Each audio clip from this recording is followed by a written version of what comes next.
Nuova puntata di Connectando Podcast. Oggi siamo qua con Sofia Serra. Ciao, benvenuta. Ciao a tutti, ciao Simone. Come Piacere va? di essere qua. Piacere. Bene, benissimo. Ok, Sofia, sarda come me, giusto? Sarda come te. In punti diversi la Sardegna, ma entrambi sardi. Perfetto. Allora, tu fai un sacco di cose, però oggi siamo qui per parlare di psicogenealogia. Sì, esattamente. Ci dai subito una piccola panoramica introduzione su cos'è la psicogenealogia? Certo. La psicogenealogia è una branchia della psicologia, una disciplina che studia i traumi familiari trasmessi alle generazioni successive, ossia i traumi che i nuovi nati ereditano dagli antenati, che possono essere dai fratelli maggiori ai genitori, fratelli dei genitori, nonni, bisnonni, trisnonni e così via. Non ci sono limiti all'ereditarietà di queste memorie. Possono andare da un fratello maggiore che ha vissuto un trauma prima della mia nascita, ad esempio, fino a un trisnonno, un quadrisnonno, se quella memoria è rimasta sempre inconclusa. Quindi viene passata di generazione in generazione fino a che qualcuno non la guarisce, chiude e risolve. E quindi la psicogenealogia si occupa di studiare questo. La Perfetto. trasmissione ereditaria dei traumi. Ok, chiarissimo. Adesso piano piano ci entriamo, ci addentriamo, eccetera, eccetera. Mh-mh. Però prima volevo precisare che innanzitutto tu sei psicologa, giusto? Sì, di formazione. O Psicologa di formazione, specializzata in psicologia dello sviluppo, successivamente, diventata naturopata ad indirizzo bioenergetico. Ehm, Dopo la naturopatia mi sono specializzata nella psicogenealogia, che va a braccetto con la numerologia. Siccome non ero ancora contenta, ho deciso di conseguire anche la laurea in scienze motorie, perfetto, sempre quinquennale, ehm, che sfrutto in ambito scolastico. sei un insegnante a scuola, Sono possiamo dire. un'insegnante della secondaria di secondo grado, sì. Perfetto, ma non solo, no, anche floriterapia penso sia Sì, ricollegabile alla naturopatia, no? sì, esatto. Dalla naturopatia diciamo che ho preso 3 discipline: la floriterapia, la psicogenealogia e la riprogrammazione dell'inconscio. Queste sono le 3 discipline in cui io poi mi sono specializzata, perché il mondo della naturopatia è vastissimo e non tutto mi apparteneva di quel mondo. Per cui mi son specializzata in queste 3 discipline. La Poi, psicogenealogia è iscritta all'interno della naturopatia? diciamo che il modo in cui io la tratto sì, perché è, una disciplina olistica, dato che poi si intreccia con tarocchi numeri. Però è anche, come dire, una Anche branca. una branca della psicologia, sì.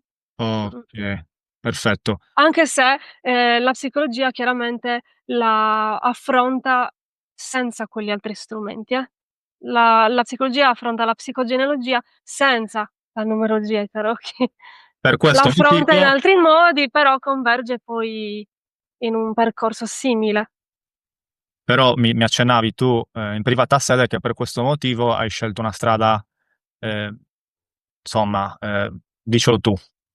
Sì, ho scelto la strada più breve perché mi son resa conto che, attraverso lo studio della della numerologia e degli arcani, che poi alla fine non sono nient'altro che i numeri, perché sono 22 arcani maggiori che corrispondono ai 22 numeri con cui poi noi creiamo la matrice della persona numerologica.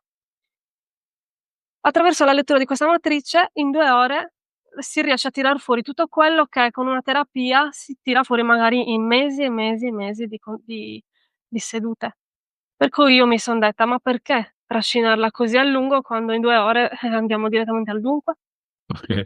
E così ho deciso di operare in questo senso, con questi strumenti, che Quindi hanno il potere saresti proprio di entrare velocemente, in maniera precisissima, laddove una normale terapia ci avrebbe magari impiegato interi percorsi, insomma, mesi e mesi. Quindi per questo motivo all'inizio dicevi che non operi come psicologa, ma piuttosto saresti una sorta di terapeuta, come Esatto. sì?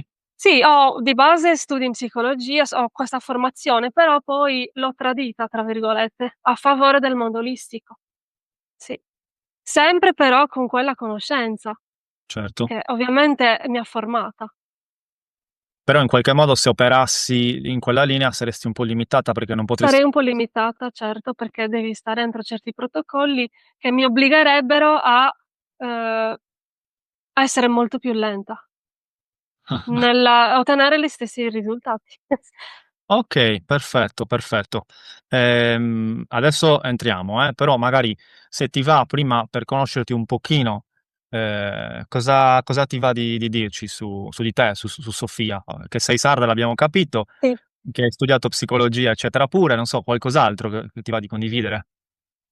Allora, Sofia è una persona che, ha capito qual è la sua missione, ehm, e la sta svolgendo con umiltà e dedizione.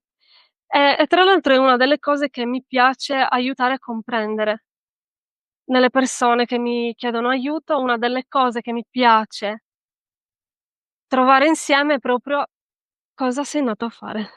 Mh, Io per me l'ho trovato, ehm, e so come ci si sente quando si svolge il proprio perché e secondo me, tutti quanti dovremmo vivere la vita secondo la nostra missione. mh, Nella matrice, nella mappa, nella la psicogenealogia, ritornando appunto all'argomento, ci lascia in eredità un qualcosa che si chiama progetto senso. Questo progetto senso rappresenta il senso del nostro progetto di vita, ossia cosa siamo nati a fare. Cioè la stessa, ereditarietà familiare che mi dona traumi e talenti, mi dà anche il perché io sono nato, cioè mi dona una missione e questo è fantastico. Tutti gli esseri umani dovrebbero trovare il loro perché e vivere per portarlo nel mondo. mi trovi abbastanza d'accordo perché poi quando lo scopri, cambia un po' tutto. Tu quando l'hai scoperto? Io l'ho scoperto nel 2013 quando, ho per la prima volta fatto questo percorso, ho iniziato a studiare la psicogenealogia associata alla numerologia e agli arcani e mi è successa qualcosa di strano, perché io durante quel percorso, che è durato diversi mesi, tra l'altro a Cagliari, ho sperimentato come se quella conoscenza fosse già dentro di me e il corso la stesse solamente tirando fuori. Lì ho sentito che era mio compito divulgare questa disciplina nel mondo. Quindi ti hanno E letto così la mappa? Cioè quel giorno sei entrata in contatto con quello che fai oggi? non sono entrata in Cos'è? contatto con la mia mappa, ma ho fatto il corso per imparare a leggerla. Okay. E in questo percorso per imparare a leggere le mappe, le tappe sono: prima conoscere i 22 arcani, che son l'alfabeto per leggere le mappe. In questo percorso io ho capito che questi arcani erano dentro di me e che io li stavo solo riconoscendo, non li stavo imparando, ma li stavo tirando fuori da me stessa. Era già dentro di me quella conoscenza e infatti poi è diventata proprio il senso della mia vita, tanto che adesso io poi insegno a mia volta, insegno questa disciplina anche in un'accademia biennale di numerologia. Ho Con arca scritto anche un manuale che probabilmente tradurrò in inglese perché tutti devono sapere. Questa è la mia missione. Sono nata per questo, ehm, e vorrei che tutti quanti facessero quello per cui sono nati. Non è difficile, bisogna solo essere fedeli con quello che ci emoziona. Io fin da piccola, ho avuto le idee chiare, sapevo che strada prendere. Per fortuna non ho avuto bastoni tra le ruote. Certe volte i genitori ci obbligano in certi percorsi, no, sì. ehm, io invece son sempre rimasta fedele a me stessa. E poi tra l'altro questo è anche quello che un po' faccio nel mondo scolastico, perché lavorando alle superiori arrivi in quinta superiore che devi prendere una decisione. Che strada prendere? Allora io aiuto i ragazzi a capire quali sono i tuoi talenti, cosa sei venuto a fare, scegli quella direzione.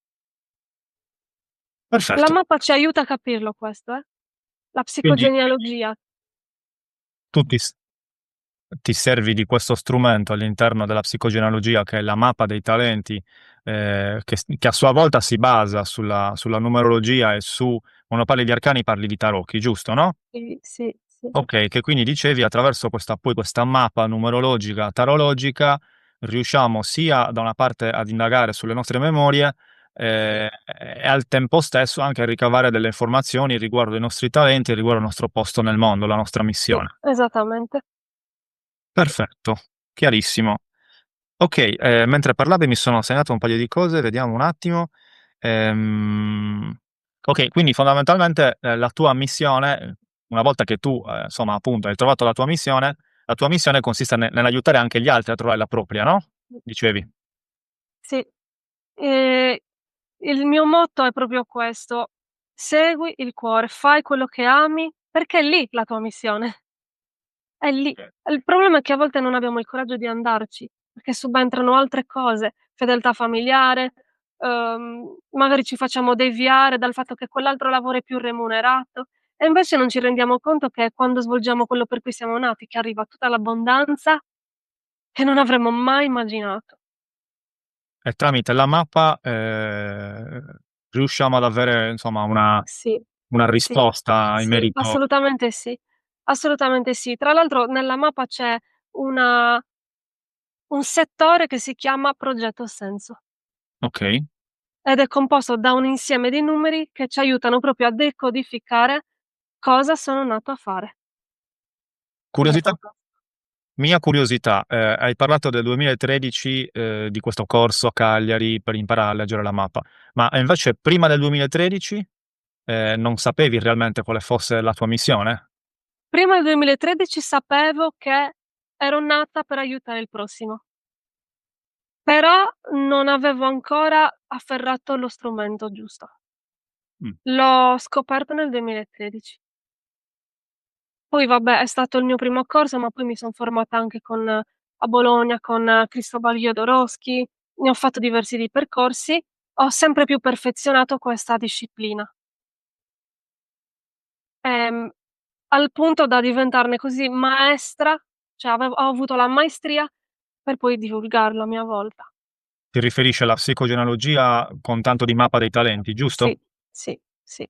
Mi riferisco alla psicogenealogia con lo strumento per decodificarla, Perfetto, la mappa dei talenti. okay. Ti va se facciamo un piccolo passo indietro, insomma, per inquadrare un po' il tutto, e anche le varie cose che fai tu. Quindi, insomma, la prima formazione è psicologica, giusto? Sì, Che cos'è la sì. psicologia? Posso chiedertelo? La psicologia è lo studio della psiche, in sostanza. Perfetto. E Lo all'interno studio della psiche, delle emozioni, della di tutta la parte invisibile, emozionale, mentale, psichica.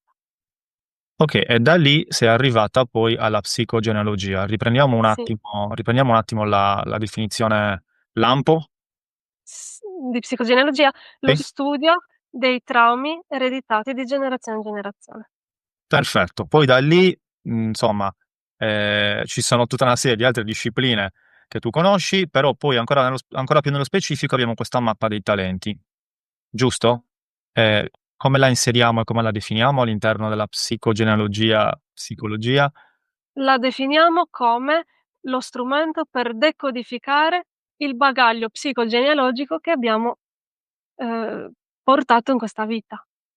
Perfe Ognuno di noi nasce con un bagaglio psicogenealogico, ossia con uno zainetto all'interno del quale ci sono i traumi ereditati dalla propria storia familiare. Traumi che ci lasciano conflitti, paure, talenti e che possono essere decodificati attraverso la mappa dei talenti. Benissimo. All'interno di questa mappa dei talenti c'è anche questo progetto senso di cui parli, C'è anche il progetto Senso. Sì, sì. ovvero, Ovvero, in sintesi, il senso del progetto di vita, la nostra missione. Per cosa siamo nati? Qual è il nostro contributo da dare al mondo? okay, c'è anche altro che possiamo ricavare da questa mappa dei talenti? Sì, Una tantissimo. una È piccola vastissima, è vastissima. Dopo magari ne proietteremo una. Intanto dalla mappa noi possiamo leggere la struttura portante della persona.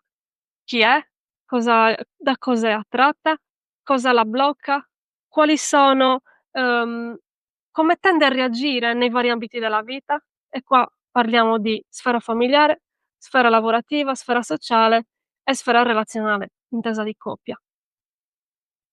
Tutto cosa la manda in equilibrio, e quindi a cosa devo fare io per stare in equilibrio? Qual è la chiave per stare bene? Ce lo dice la mappa. Qual è il modo migliore in cui io posso reagire per affrontare gli eventi bui della vita? Ce lo dice la mappa. Da dove arriva tutto questo? In termini di antenati? Ce lo dice sempre la mappa. Come risolvere? Ce lo dice sempre la mappa. Quindi ci dice chi siamo, di cosa abbiamo bisogno, cosa ci spaventa, qual è la nostra missione, da dove arriva tutto questo bagaglio Okay. e come farlo nostro, evitando di cadere nella trappola della ripetizione frustrante, perché il rischio è quello, eh. La psicogenealogia, essendo l'ereditarietà dei traumi, Sì. succede cosa comporta come rischio? Che nel momento in cui la vita mi mette nelle condizioni di chiudere quella memoria, di risolvere e guarire quel trauma, io anziché guarirlo rimango intrappolata in quel trauma. Ripeto la storia del mio antenato. E qua si creano i loop genealogici. Quante persone, quante volte, anche a te magari sarà capitato, o agli ascoltatori, di vivere una dinamica sempre uguale. Cambia partner, ad esempio in relazione di coppia, si ricrea dopo un po'. Cambia di nuovo partner e dopo un po' si ricrea. Questi sono i loop genealogici. Evidentemente, nonostante la vita ci stia mettendo nelle condizioni di chiuderla quella memoria, di risolvere quel trauma, io invece ci finisco dentro. Non la attraverso in maniera da guarirla, ma rimango intrappolata nella sua ripetizione continua, fino a che un bel giorno faccio qualcosa di diverso per chiuderla, e allora non mi si ripresenta più. Né a La me mappa ci dice questo, la mappa ce lo dice. Ci dice che se io in relazione di coppia inizio con quell'atteggiamento, la finisco in quel modo, come il mio antenato. E mi dice anche che se invece inizio una relazione di coppia, perché mi vedo scura? non saprei, sinceramente. Inizio una relazione di coppia in un'altra maniera, che me lo dice sempre la mappa leggendola in senso inverso, allora posso vivere la relazione che mi appartiene veramente, quella che mi soddisfa. È tutto scritto lì, è uno strumento fantastico perché mi dice da dove arriva il problema, come potrei disgraziatamente rimanerne intrappolato e come uscirne. Quando io libero me stesso in qualche modo libero anche, le successive generazioni, giusto? Esattamente. Quando io libero me stesso, ho liberato l'albero. Ho liberato chi prima di me aveva ereditato la stessa memoria, perché magari può averla ereditata mio padre, mio nonno, da mio bisnonno. Nessuno di loro è riuscito a risolverla, arriva fino a me. Se io la risolvo anche a loro. E se io nel frattempo ho avuto figli che si sono ereditati a loro volta questa stessa identica memoria, la risolvo anche ai miei figli. Quindi chiudere la memoria vuol dire chiuderla a a chi è nato prima di me e a chi è nato dopo di me, che ha ereditato la stessa memoria. Perfetto, benissimo. Questa mappa si calcola attraverso la data di nascita, un po' come l'astrologia. Esatto, ed è lo strumento per decodificare il bagaglio psicogenealogico che noi abbiamo ereditato. Mi incuriosirebbe, che ci raccontassi, se possibile, magari un'esperienza così un po' emblematica, con qualche persona, a cui hai fatto la mappa, ehm, Mh-mh. per capire un attimo, non so, cosa è stato scoperto magari, in merito a quello che la bloccava o in merito alla propria missione, Mh-mh. insomma, qualcosa che è successo nel tuo Okay, lavoro, con qualche, paziente, va bene. Allora, mi contattò tempo fa una ragazza che non riusciva ad avere bambini. Oramai le aveva provate tutte e stava per, procedere con l'inseminazione artificiale, però le avevano parlato di me e ha detto: "Vabbè, proviamo". Leggiamo la mappa, nella mappa emergono tanti 14. I 14 indicano bambini morti. Quindi nella sua storia familiare c'erano stati una serie di sofferenze, pesanti sofferenze, di madri che hanno perso bambini morti. Di conseguenza cosa è successo? Lei, avendo ereditato queste memorie, non riusciva a procreare perché proprio a causa di quel dolore genealogico, il suo corpo biologico ha detto: "Niente figli, è meglio non averne perché il rischio è che muoiano". Okay? Sì, Quindi abbiamo scovato la memoria. Abbiamo fatto una miscela di fiori di Bach per aiutare il suo inconscio, le sue emozioni ad abbassare queste difese. okay, Abbiamo fatto un atto psicomagico, ossia abbiamo messo in scena l'accudimento di un neonato per ingannare il suo cervello e fargli abbassare queste difese. Cioè, se in genealogia ci sono stati bambini morti e hanno comportato sofferenza a delle madri, lei ha ereditato questa memoria e non riusciva ad avere bambini, dimostrando al suo inconscio che non distingue tra realtà e finzione, che lei era in grado di diventare madre, di accudire quel bambino e quel bambino sarebbe sopravvissuto. Quindi per un mese ha accudito un bambolotto, in sostanza. Ha preso un bambolotto realistico, lo accudiva, gli cambiava il pannolino, faceva finta di allattarlo, ci dormiva. In questo modo il suo inconscio, che non distingue realtà e finzione, ha registrato che lei non stava perdendo questo figlio, okay, quindi ha ingannato il cervello chiudendo la memoria. Ha chiuso la memoria perché ha dimostrato al suo sistema psicobiologico che non c'era più pericolo ad avere figli. È rimasta subito incinta, dopo un mese di bambolotto.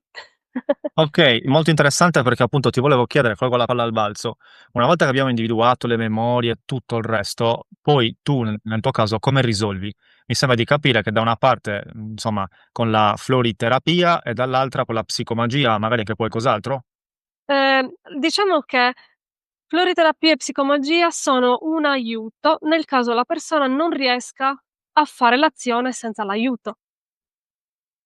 Okay, Che ne so, adesso questo racconto di questa ragazza che non riusciva ad avere figli, sarebbe stato difficile fare un'azione senza questi aiuti. Come fai a dimostrare al tuo inconscio che non c'è più pericolo, se non con un atto psicomagico o con un'adozione? E questo è il motivo per cui una coppia dopo che adotta riesce anche ad avere un figlio biologico spesso, perché dimostra al cervello e all'inconscio che non c'è più pericolo. Okay? È questo che succede quando una coppia, dopo che adotta un bambino, riesce ad averne uno biologico. Vuol dire che c'è stato in genealogia qualche bambino morto, la memoria è stata ereditata e quindi il corpo ha detto: "Niente figli". Ma se poi tu gli dimostri che non c'è più pericolo, sblocca. Però ci sono situazioni in cui non c'è bisogno di questi strumenti. Ad esempio, riprendo l'esempio del tradimento. okay, Ci son stati tradimenti in genealogia, il mio antenato, dopo essere stato tradito, non si è più fidato di nessun'altra donna o di nessun altro uomo, io ho eredito questa memoria e non mi fido a prescindere. Allora in questo caso, per sbloccare, io devo lasciarmi andare alle emozioni. Devo dare fiducia. Con l'azione io devo dare fiducia all'altra persona, dell'altro sesso, un partner. okay, Se io non riesco perché il blocco è talmente forte, così radicato, che io non riesco, allora posso prendere dei fiori di Bach che mi aiutano a tranquillizzarmi. Posso fare una riprogrammazione dell'inconscio per aiutarmi a fidarmi dell'altro sesso, se io non riesco con le mie forze a fare l'azione. perfetto. Però, non è indispensabile utilizzare floriterapie e riprogrammazione se io riesco con coraggio a fare l'azione. Mh. A meno che ci siano situazioni come quella della sterilità che come fai a dimostrarglielo, se non con un atto psicomagico?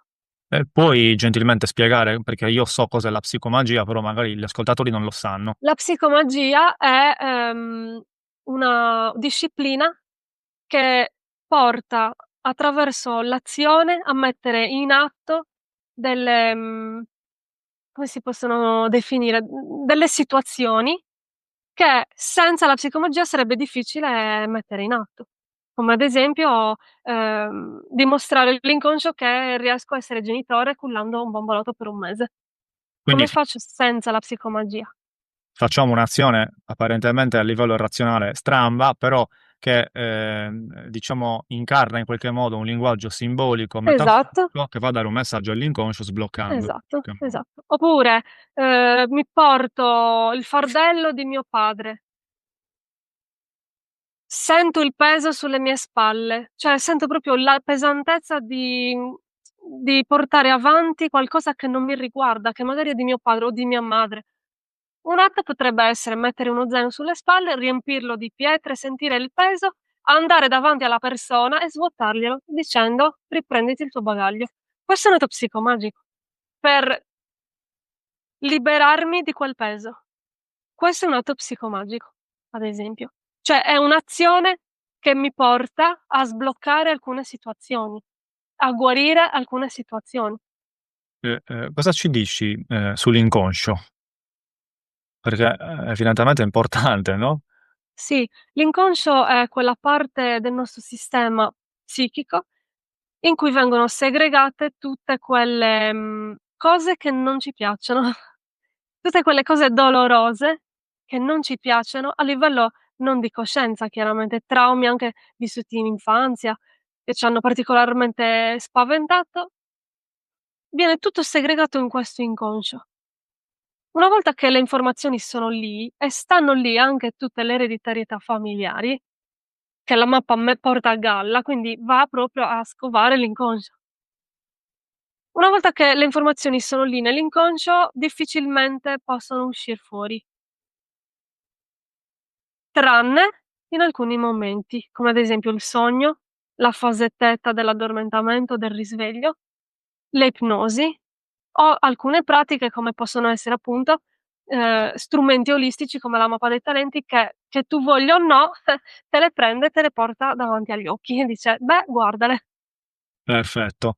Penso che diventi scura perché la webcam, non mette a fuoco, magari Può essere. è tornata tra noi.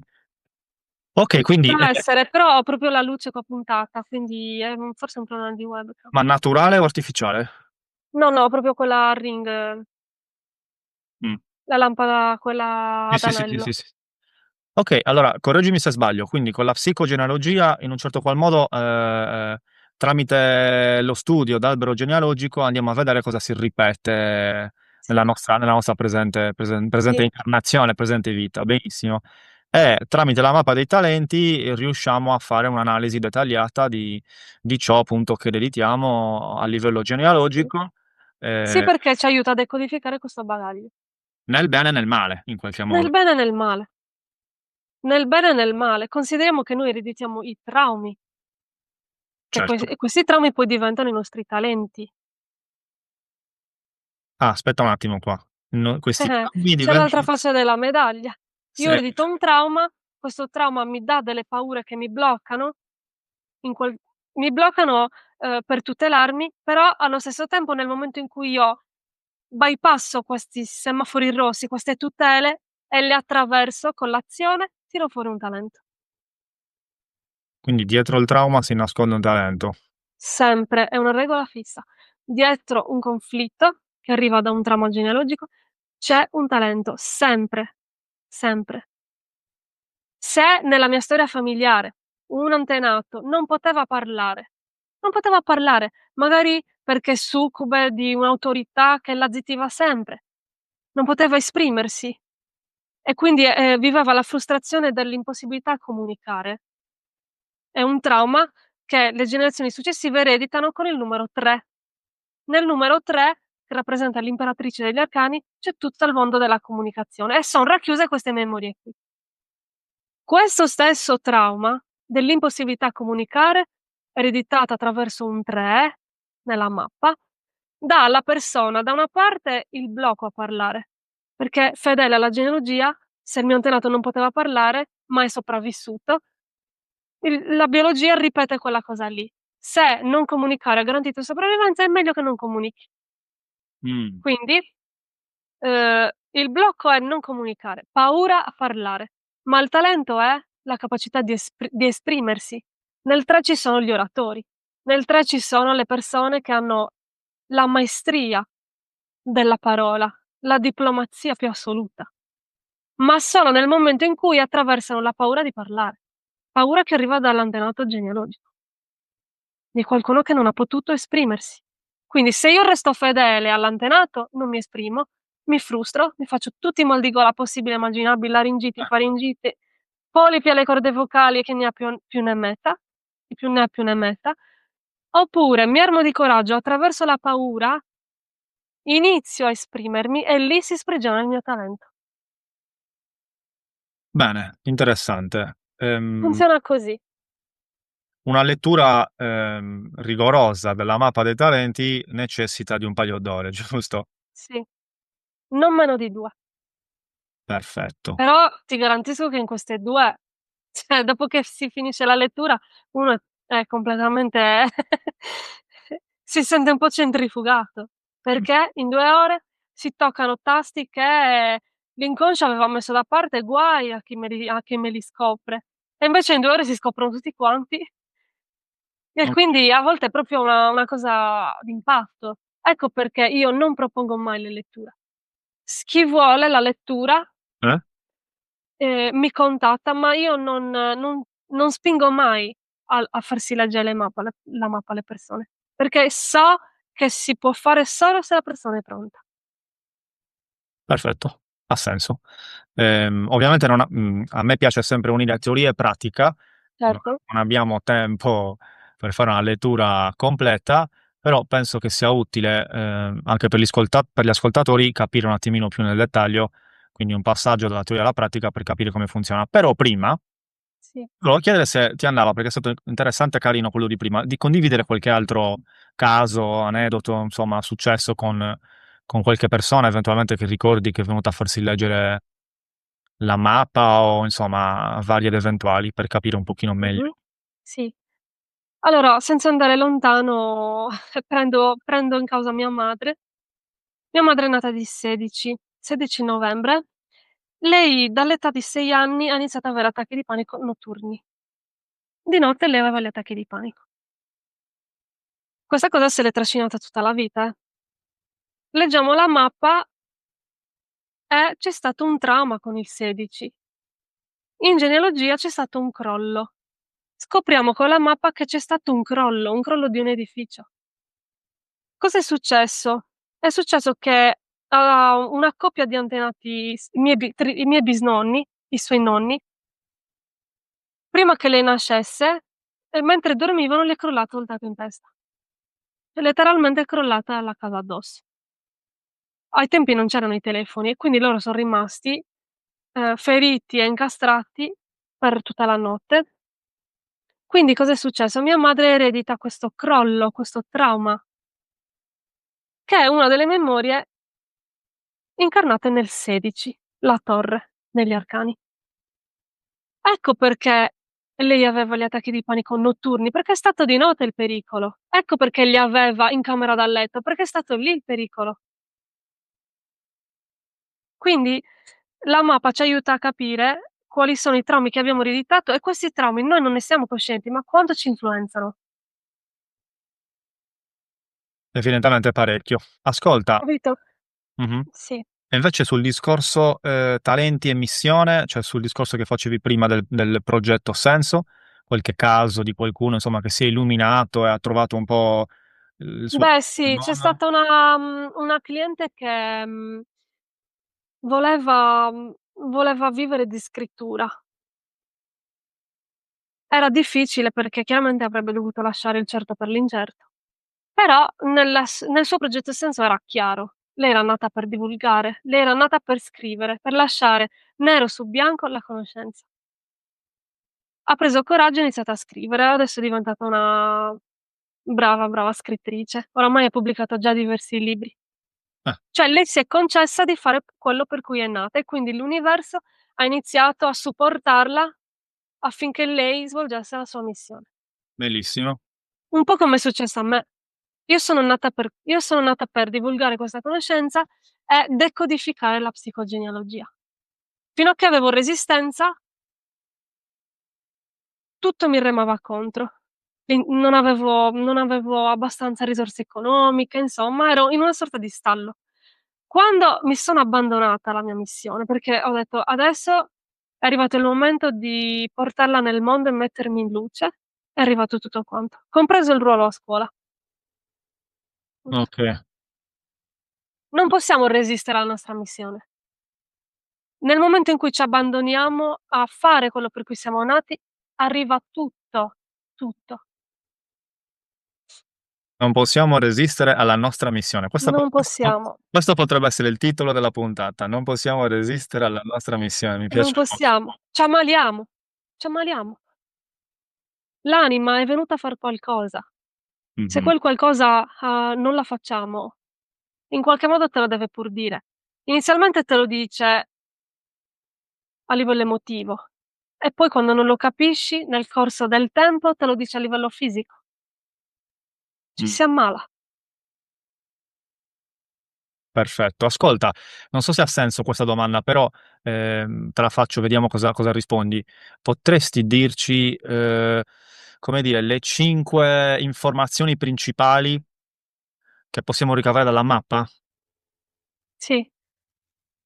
Allora, sicuramente, mhmm, di cosa abbiamo bisogno, Okay,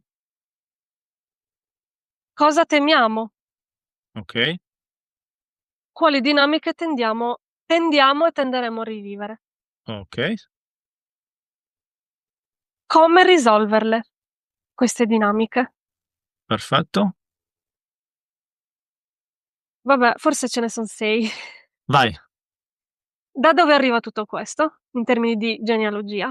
Sì, E qual è la nostra missione? che è forse quella che mi piace di più. Okay. Bene, forse è arrivato il momento di passare un po' alla La pratica. pratica, quindi, una lettura così da far capire meglio di cosa stiamo parlando. Mi offro volontario, te l'ho già Sì. detta, data di nascita 5288, so che sembro più giovane, però ho 37 anni. Cosa la vuoi condividere lo schermo? Sì, sì, adesso condividiamo. Ecco qua una mappa. Si vede bene? Sì, sì, vale. Ecco qua una mappa.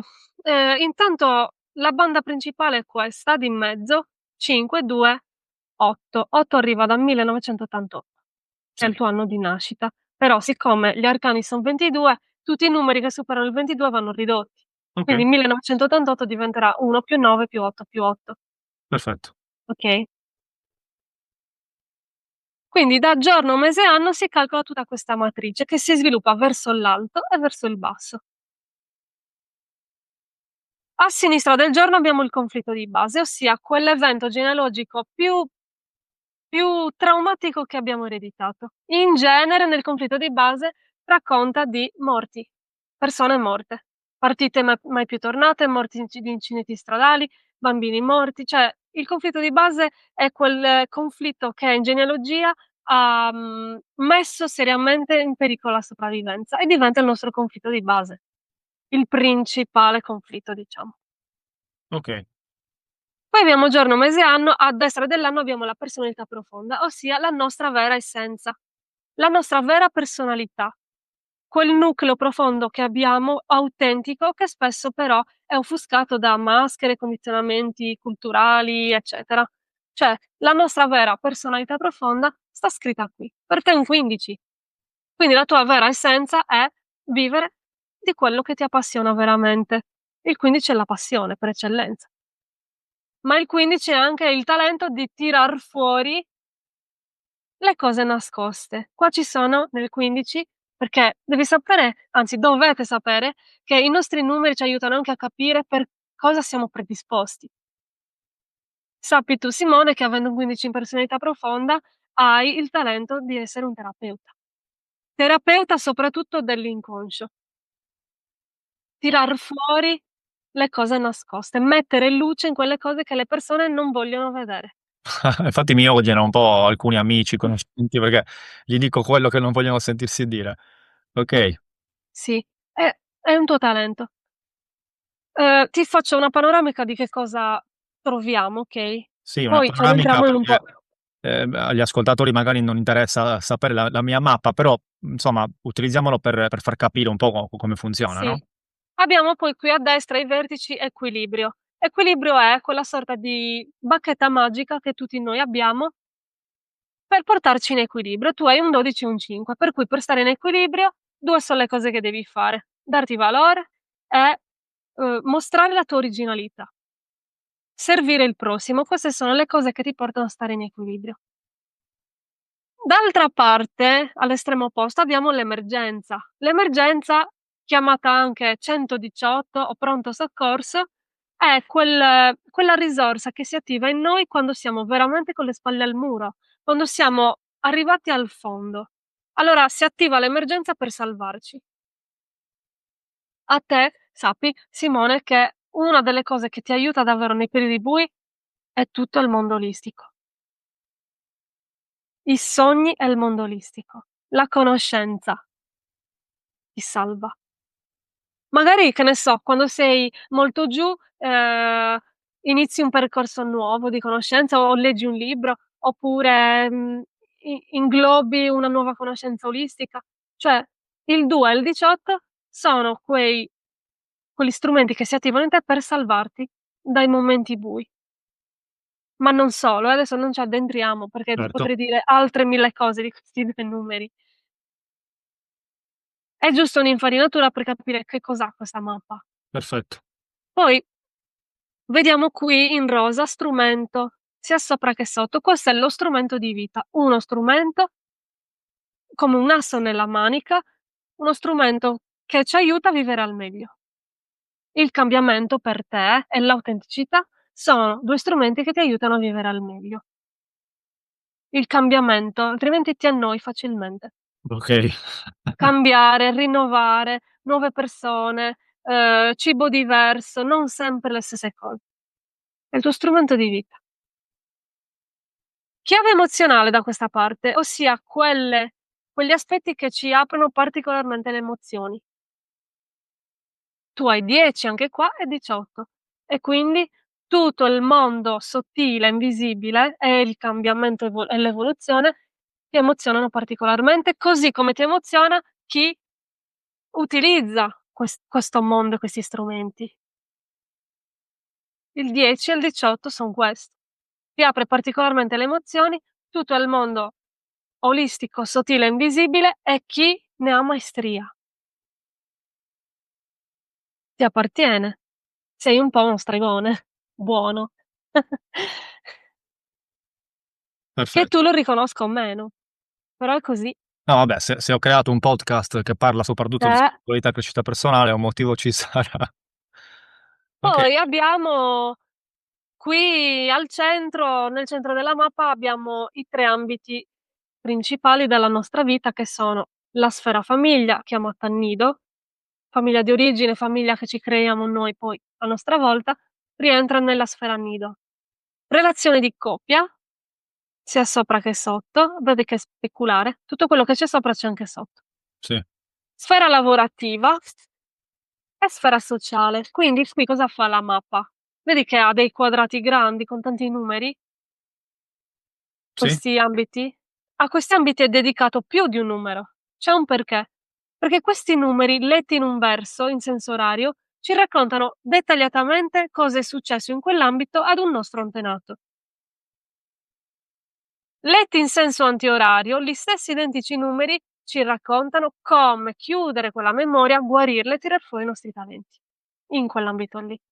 Quindi la mappa è fantastica perché ti dice da dove arriva il problema, qual è il problema e qual è la soluzione. Cioè, meglio di così non si può. okay, Infine abbiamo qui, sia sopra che sotto questa banda azzurra, progetto senso. Qui c'è scritta la nostra missione, che tra l'altro già troviamo qua e là per la mappa, perché, il progetto senso è dato da 3 numeri principali che troviamo già nella mappa. Il 15 è la nostra personalità profonda, l'1 è il conflitto di base e il 12 è l'equilibrio. Quindi è composto di 3 importantissimi numeri che già troviamo nella mappa.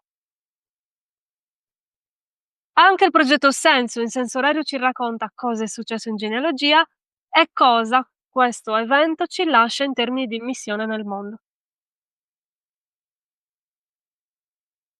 Okay. Okay? Riesci quindi finita la mappa? La panoramica diciamo. Sì, la panoramica sì. Posso dirti anche che c'è un aspetto che suscita moltissima curiosità, che si chiama anno emblematico. L'anno emblematico, non è nient'altro che la somma di giorno, mese e anno per intero. Quindi per te è stato, a 1988 aggiungi 7, è stato nel 1995, avevi 7 anni. Okay, Avevi 7 anni quando hai vissuto il tuo primo anno emblematico. Che cos'è? È un anno in cui tutte le memorie si attivano nel tentativo di esser risolte. Quindi è come se fossimo inglobati, nell'anno emblematico, in un vortice di vicissitudini che ci portano, ci spingono ad entrare in queste memorie e a risolverle. Quindi possono essere anni fantastici, se io ci lavoro su queste memorie, o anni anche abbastanza spiacevoli, se io ne rimango intrappolato. Comunque l'anno emblematico è ciclico, quindi tu hai un ciclo di ogni 7 anni vivi un anno emblematico. A 7, a 14, a 21, a 28 e così via. Più è breve la distanza tra un anno emblematico e l'altro e meno è intenso l'anno emblematico. Io ad esempio l'ho vissuto a 33 anni, ne vivrò un altro a 66 e se mi va bene uno a 99. Quindi al massimo nel corso della mia vita ne vivrò 3. Per 3 volte nella mia vita si apre questa sorta di portale in cui tutte le memorie si attivano e io ho la possibilità di lavorare tantissimo su me stessa, per risolvere le memorie. Però avendo un ciclo così lungo tra l'uno e l'altro sono belli pesanti. Tu avendo cicli brevi brevi, sono anni importanti, però non sono stravolgenti come chi ha pochi anni emblematici in tutta la vita. okay. Ascolta, il progetto senso era la missione? Il progetto, il senso e la missione. Ne abbiamo già parlato? No, non ne abbiamo parlato direttamente, però abbiamo già visto questo 1 che è la resistenza ad iniziare, per qualcuno in genealogia ha iniziato e ha vissuto un guaio.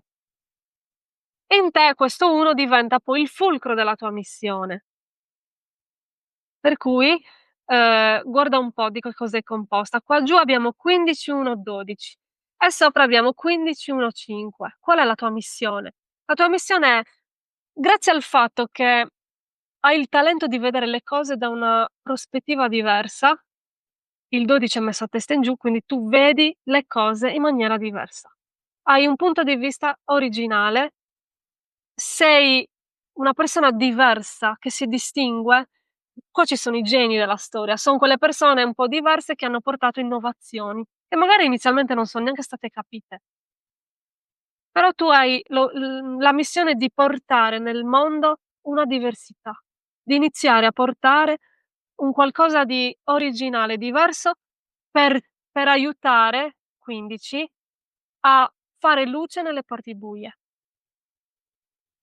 Qua ci sta la terapia, eh. Il progetto Sì. senso, se poi noi riusciamo a farlo diventare il nostro lavoro, abbiamo fatto bingo. Abbiamo proprio fatto bingo. Okay, okay, perfetto.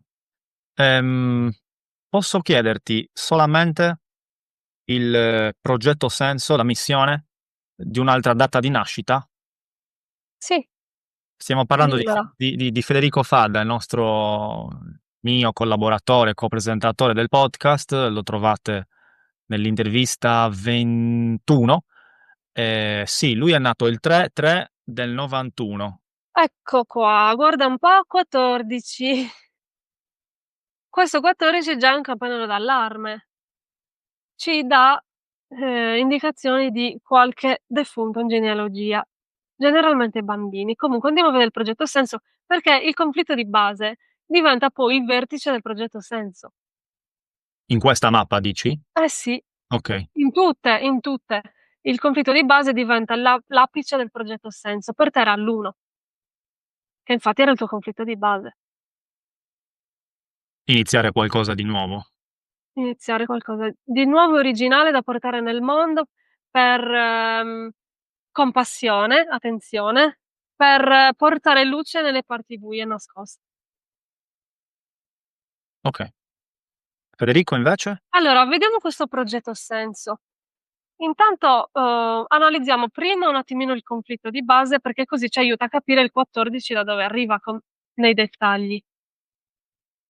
Allora, qua c'è stato, nella sua storia familiare, una posso interpretarlo il 17 col 14? Il 17 è, una donna sottomessa, forse, che ha rischiato la vita durante un parto. Cioè è proprio sì, una donna sottomessa che ha perso la vita o ha perso il bambino la vita durante un parto. Sottomessa qua probabilmente ad un non lo so, ad un dolore, ad un evento che non poteva essere evitato, perché il 3 ci dice ci indica il parto e la donna con le gambe divaricate, l'imperatrice. Il 14 son le morti, di bambini o anche non bambini. Il 17 è la donna nuda, che è proprio nella sua, manifestazione emblematica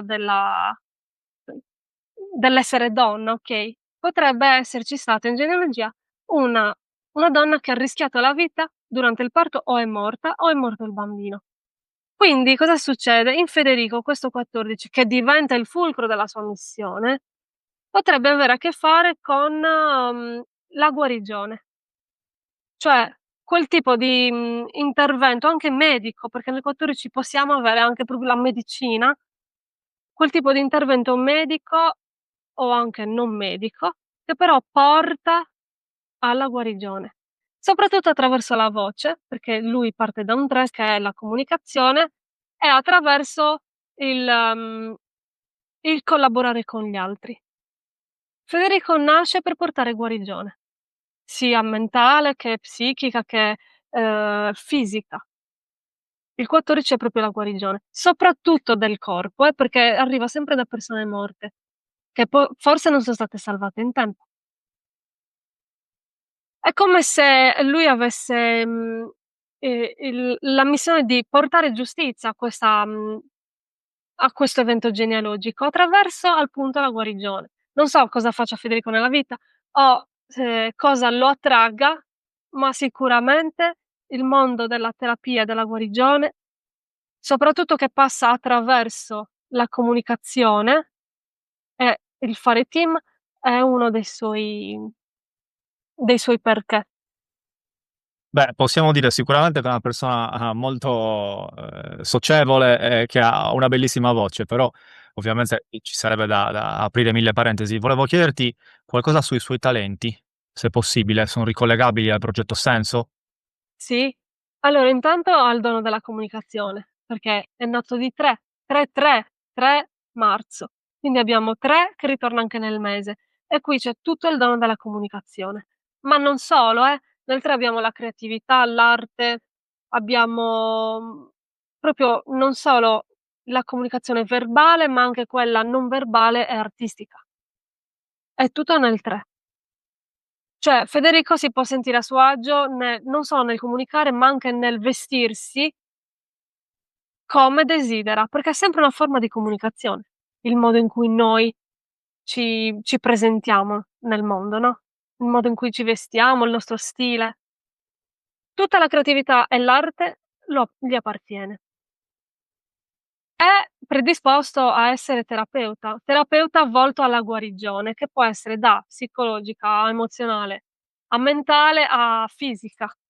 È un suo talento. Anche lui come te ha 8, ce l'ha però in personalità profonda, per cui ha il talento di vedere oltre e di bypassare il giudizio, di mettersi in discussione ed essere una persona flessibile, non rigida. L'8 tende alla rigidità in conflitto.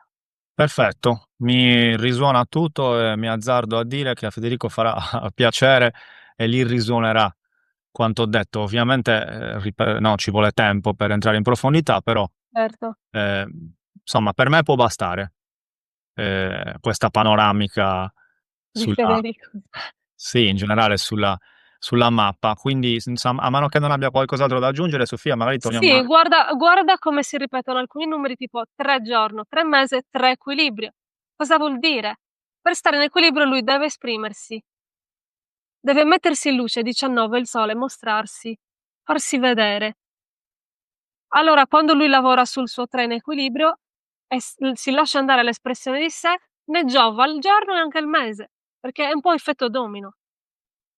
Tanto più si ripetono i numeri in vari punti della mappa e tanto più lavorandoci in uno, a effetto domino noi poi lavoriamo in tutti gli altri di conseguenza, certo. okay? Perfetto. Federico ringrazia sicuramente. Torniamo a noi? Torniamo a noi. Bene Sofia, abbiamo un po' visto un po' abbastanza direi, dai, come funziona la mappa. Qualcos'altro da aggiungere appunto su mappa, psicogenealogia in generale, come Sì, risolviamo?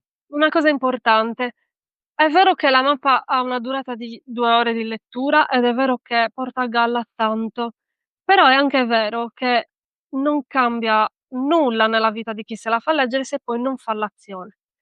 Essendo queste memorie ereditate per cose realmente accadute, al nostro sistema psicobiologico non basta sapere che arrivano da lì, che ci lasciano questa possibilità. Al nostro sistema serve vedere che non c'è più quel pericolo, per cui va fatta l'azione. Laddove la persona non riesce a fare questa azione, che nel caso di Federico potrebbe essere a causa di memorie di persone che non potevano comunicare, che tutti quei suoi 3 indicano, sbloccare la paura di comunicare e iniziare a esprimersi. Qualora una persona non riuscisse ad avere il coraggio di andare contro questi semafori rossi con cui nasciamo, viene in aiuto, come abbiamo detto prima, la floriterapia, la riprogrammazione, per aiutare la persona a fare quell'azione, perché se non facciamo l'azione non sblocchiamo. Le memorie non si sbloccano solo con la consapevolezza, si sbloccano con l'azione, E invece nel mio caso come risolvo? sempre con l'azione. Eh, Inizi a fare le cose. Hai un progetto? Hai gli strumenti? Hai resistenza ad iniziare perché non ti senti mai pronto, perché senti che, forse non ce la fai. No, zittisci tutto questo che tanto è genealogico, son le paure che la mente mette per essere fedele alla genealogia. Inizia, inizia da solo, inizia senza paura. ma posso dire in Sì. realtà che nel 2025, effettivamente ho iniziato 2 progetti, uno è questo proprio, il podcast, Mh-mh, l'altro l'insegnamento, delle lingue online. Piccolo mh-mh, spoiler, spazio pubblicitario, mi trovate su Instagram e su TikTok, Italiano con Simone, però in questo caso è per insegnare italiano agli stranieri. Quindi, mh-mh. mi sono mosso finalmente in quella Bravo. direzione di cui parlavi all'inizio della puntata e devo dire che effettivamente quando inizi a muoverti tu dentro e fuori Sì. anche, poi succedono cose Sì, interessanti. esatto. Cose che non succedono prima di iniziare e, la resistenza vuole vederle prima per avere un po' quella sicurezza, no, c'è Certo, quella parte che resiste a iniziare che dice: "Se io avessi la certezza che inizierei." Non arriverà mai, perché la sfida è inizia con fiducia, poi arrivano le cose. Perché cer la sfida è iniziare, capito? sì, sì, sì, sì, e poi nell'inizio comunque c'è una sorta di magia che si sblocca che prima di iniziare, in quel Non si caso sblocca non prima si di iniziare. sblocca. Nel momento in cui tu fai il passo, inizia ad aprirsi una sorta di, flusso nel quale tu entri e ti arriva tutto ciò di cui hai bisogno. Sì, sì, sì, sì. Flusso che non si apre prima, nonostante tu abbia le idee chiare, la voglia di iniziare, gli strumenti per farlo, fino a che non fai il passo, non si apre questo flusso. E c'è da dire, e concludo forse anche un po' il tuo discorso, che c'è da pagare un prezzo in questo cioè la libertà in qualche modo o la tua missione ha un prezzo da pagare, che in questo caso potrebbe essere la perdita della sicurezza, no, cioè vuoi in qualche modo essere libero, ritrovarti eccetera, in qualche modo devi uscire da quella comfort zone e perdere quella Sì, sicurezza in cui sei un po' anche però sì. rinchiuso. Soprattutto tu, perché abbiamo visto nella tua mappa che hai l'1 come compito di base, ma poco prima dell'1 alla sua sinistra c'è un 6 e il 6 indica quello. Cosa ti emoziona? Quella strada? Percorrila, a costo di lasciare la certezza. Certo. Per cui per te iniziare può implicare lasciare il certo per l'incerto, sì. Però magari vale anche un po' per tutti, perché comunque all'inizio del podcast dicevi anche, ehm che aiuti gli altri anche a ritrovare la loro strada, che è là dove si trova anche un po' l'emozione, no? Quello che ti emoziona, quello Sì. che ami, non so. Quello che ti emoziona è il tuo GPS, devi andare lì. C'è chi c'è già su quella direzione, perché magari ha avuto lucidità di ascoltarsi e rimanere fedele a se stesso. C'è chi invece è da tutt'altra parte e andare in quella direzione è più difficile. Vuol dire lasciare quel paese, voler dire lasciare quel lavoro, Quella capito? persona, eccetera, Quella eccetera. persona e può essere più difficile andare nella direzione. Mentre ci sono alcuni che sono già lì, perché hanno già fatto un bel lavoro su se stessi e sono già in quella direzione, lì manca solo quel piccolo input in più. Perfetto. Sofia, abbiamo 9 minuti perché poi tu devi andare, quindi abbiamo Sì, 9 minuti per rispondere alle ultime, alle domande di rito di chiusura del podcast. sì. Quindi andiamo subito. Innanzitutto, hai un libro da consigliare oppure un film? Allora, un libro da consigliare di quest'ambito No, intendi? Io non per forza deve essere di psicogenealogia, non per forza di crescita personale, però magari, possibilmente, vedi tu. Un libro per te importante che ha marcato un prima e un dopo. Fai tu. allora, c'è stato un libro che mi ha particolarmente colpito, si chiama è di Salvatore Brizzi, Ok? si chiama, Il libro di Draco Dodson. Ok, lo conosco, non l'ho letto, ma lo conosco. Sì. È un film sì. C'è un film, che incarna l'arcano 11, la forza, si chiama Vita di Pi, Vita di di Pi. DP, mai sentito questo. Mi sa che me lo devo guardare. Bene, Mh-mh. sempre consigli, però in questo caso ci piovono dal cielo 100 euro. Che cosa consigli di fare? Andiamo a farci la mappa dei talenti Una della... lettura mappa sicuramente. Ok, Una lettura mappa sicuramente, ma anche una riprogrammazione, perché con la riprogrammazione, al di là della mappa, se noi pensiamo a quali sono quelle cose che sentiamo che ci bloccano, anche cose che ci dicevano i nostri genitori quando eravamo piccoli, ad esempio, i soldi per guadagnare i soldi bisogna sacrificarsi. Questa è un'ancora che ha quasi tutta l'umanità. Ecco, con la riprogrammazione noi trasformiamo quella legge, per guadagnare i soldi bisogna sacrificarsi, con ad esempio, guadagno tanti soldi, facendo quello che mi piace.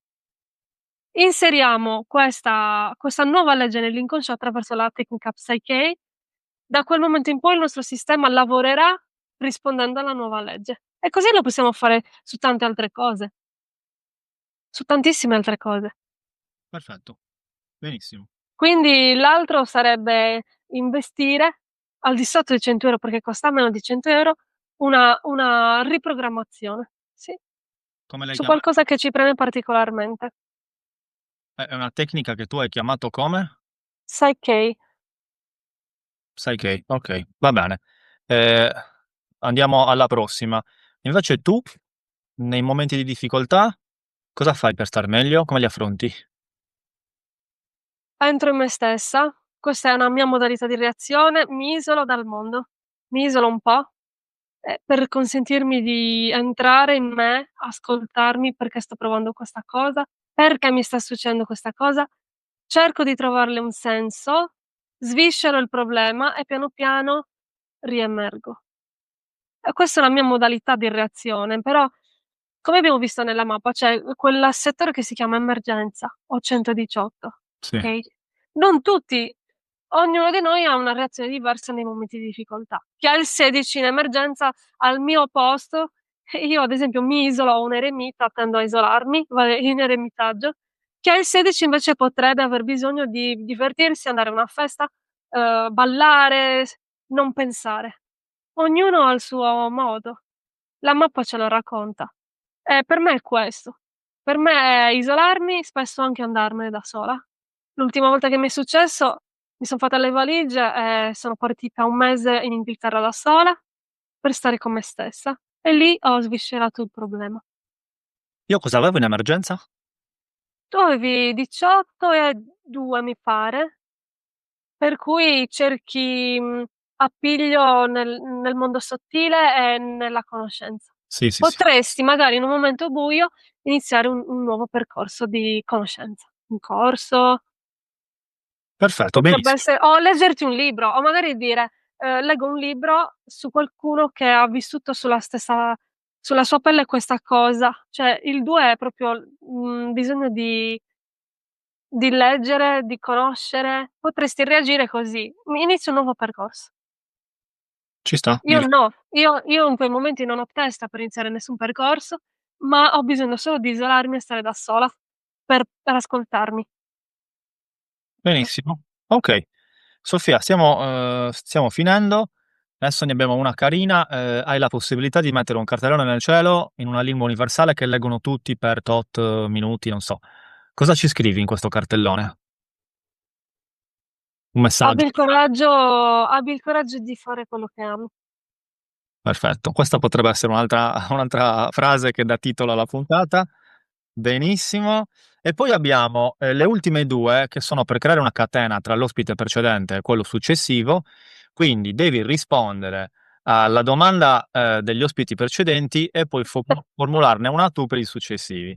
Gli ospiti precedenti sono 2 osteopate Sì. che hanno fatto la puntata insieme, hanno tirato fuori questa domanda, ma in realtà io so già la risposta perché indirettamente l'hai già detto, ma comunque te la faccio ovviamente lo stesso. Allora, che cosa faresti nella vita, se non dovessi lavorare, se non fossi obbligata a lavorare? Farei, cioè, se non fossi obbligata a lavorare, perché immagino, di avere già abbastanza per vivere senza Esa doverlo fare, beh, probabilmente lascerei il mondo della scuola e mi dedicherei solo al mondo olistico. che in qualche modo è anche quello che fai, no, Sì, però ovviamente avendo bisogno di vivere con per sostenermi di una retribuzione, non è gratuito. Ma cer se io avessi la possibilità di non lavorare, lo farei gratuitamente. bene, perfetto. Okay, l'ultima la devi formulare tu, io me la segno e la facciamo al prossimo. Ce l'abbiamo una domanda?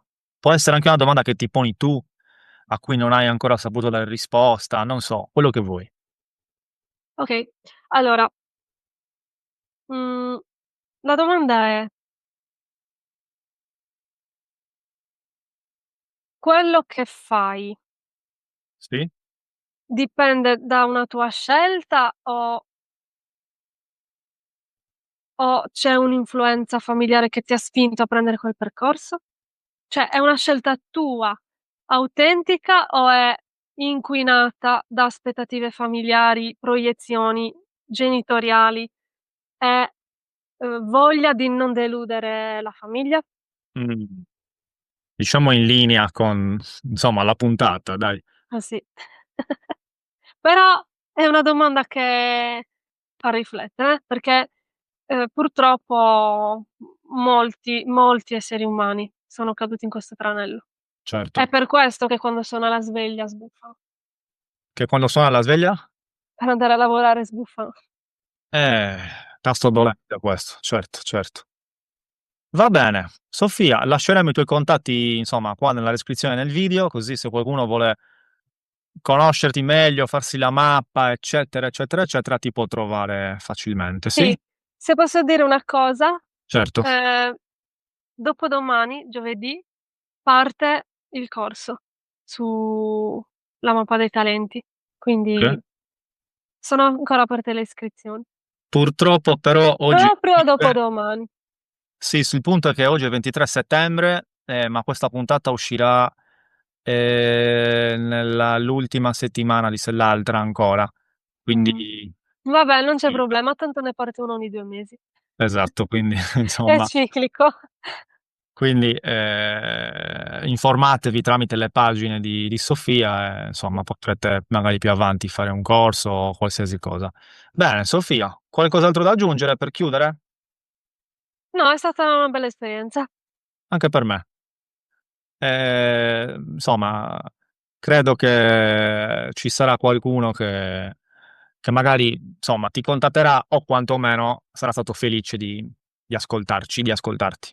Quindi ti ringrazio, ti ringraziamo e magari ci vediamo più avanti, no? Una prossima puntata. Perché ci sono ancora delle cosettine da tirar fuori. Beh, magari una puntata la possiamo fare interattiva. Il pubblico la possiamo fare in diretta e ci mette le sue date di nascita e possiamo fare dare qualche informazione volante. Mi hai tolto i pensieri di testa. Magari la possiamo fare per ambito, dedicata alla relazione di coppia e quindi si va direttamente lì. Dedicata alla sfera lavorativa e quindi si va direttamente lì. È Eh, interessante, eh? Mentre ne parlavi io ci pensavo a 'sta cosa e faccio già un qualcosa di simile con un'astrologa spagnola, quindi Mh-mh. sarebbe magari interessante poter replicare un qualcosa di simile con la mappa dei talenti. Certo, restate connessi e vedremo cosa succederà. Però Bello. hai scritto anche un libro mi dicevi, no, magari si può Sì, io parla ho scritto un manuale, è un vero e proprio manuale, che sarà il libro di testo dei corsi, perché non esiste un libro che inglobi tutte queste discipline che poi si incrociano per creare la psicogenealogia associata alla numerologia e agli arcani, per cui ho scritto un manuale, ehm, in cui spiego la mappa, come si calcola, come si legge, tutti i 22 arcani, la logica che sta dietro. Ho finito di scriverlo, lo pubblicherò a breve. Okay, magari poi quando lo pubblichi, possiamo aggiungere Sì, il link o qualcosa sempre nelle informazioni del video. Okay, benissimo. Sofia, ti lascio andare. Grazie mille ancora e alla prossima. L'audio non so perché, ma si è tagliato, Sofia. mi senti? Adesso ti sento. Dicevo, grazie a te Simone, grazie a tutte le persone che guarderanno l'intervista. Benissimo. Niente, quindi ci rivedremo in futuro. Ciao Sofia. Ciao a tutti, ciao Simone. Grazie.